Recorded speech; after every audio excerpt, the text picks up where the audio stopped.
Hey there, and today we're going to be talking about image stabilization for B-roll with the Canon R7. So let's get started. The first way is to just shoot it handheld.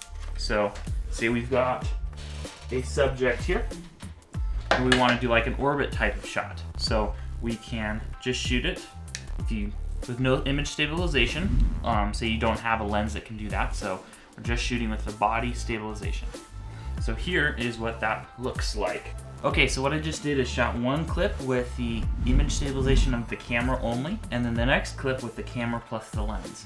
Now the reason I did this is say you have a camera with image stabilization and you don't have a stabilized lens, that's what that first result would look like if you shot handheld. Now the most common thing to do is actually to use a tripod for your B-roll.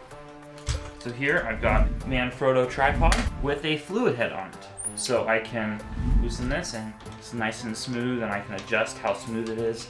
So say I want it to be really loose like that. It just spins around like that. And then say I want it to be tighter but still very smooth, and you can just move it around anywhere in between. Same for the tilt. So the reason this is important is all the little jitters that your hands make can be absorbed by the stabilization, but it is smoother if you use an actual fluid head like this. So let's put that camera on this fluid head. One thing is I will be changing the lens out to this 18 to 150 RF lens. It's the kit lens for the R7. I switched to this lens originally because it has better stabilization than this lens, but let's try it with this fluid head tripod.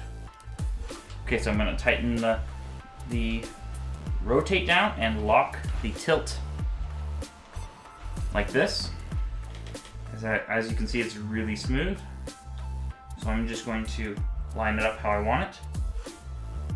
Right about there. And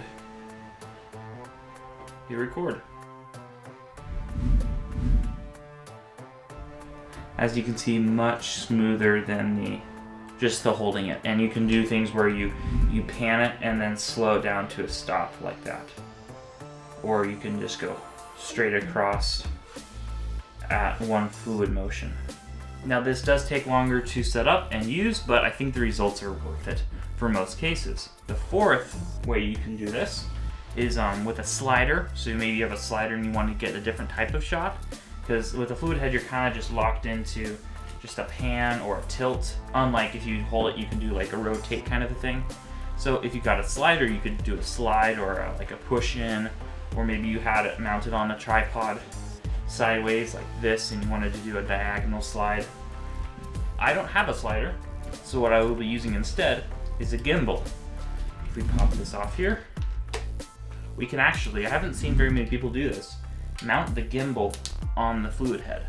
Okay, so now I mounted the camera on the gimbal and it's calibrating the motors to get the smoothest possible results.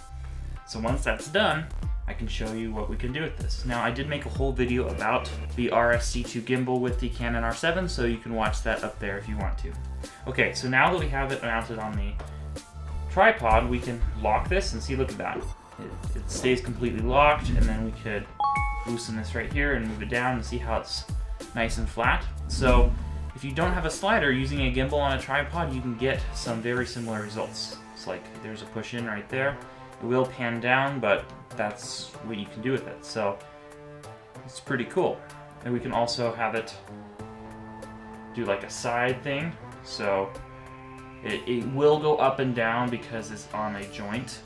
So the sliders have that advantage. But what we can do with this, put this here, and we can angle it down. So let me turn it on right here.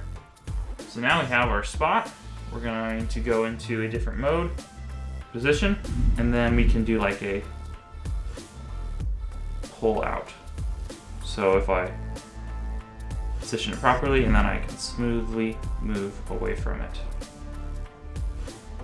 to do kind of like a zoom in effect if I wanted to. Or I can do kind of an orbit. So we can do that, something like that, which looks pretty cool. We can do the other way, so I'm going to move the tripod one way and rotate the camera the other way. It's just a lot of trial and error to get the exact shot that you want.